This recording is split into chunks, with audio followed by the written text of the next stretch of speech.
I'm Elizabeth, and I'm the 11th grade Girls Life Group leader. So growing up, I said I was a Christian, but I didn't really know what that meant. My family went to church when I was really little, and then we stopped going when we moved to Florida when I was like 6 years old. So I said I was a Christian, but I didn't really know what that meant, and I was definitely living life for myself and for my own gain. One of my friends invited me to United when I was in middle school, and I went a couple of times, and I really started going to Beach Church when I was in 9th grade. And so that's when I really started to learn about what it meant to be a Christian and to follow Christ.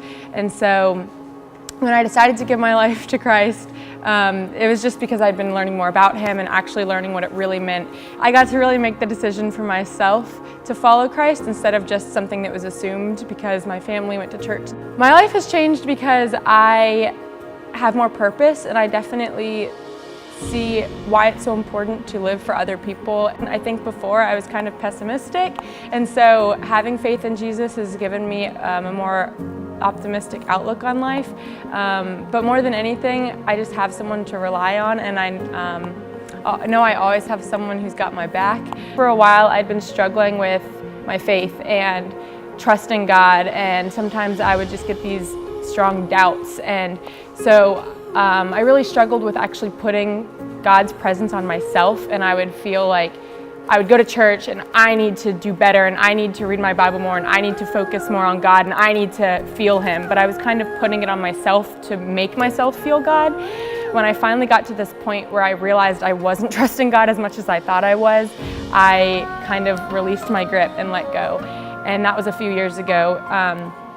And so I've gotten slowly better and better and better at just releasing more and more of that and just letting God work in my life the way that He wanted to work, rather than me trying to force that faith and force His relationship with me in the way that I wanted it to look.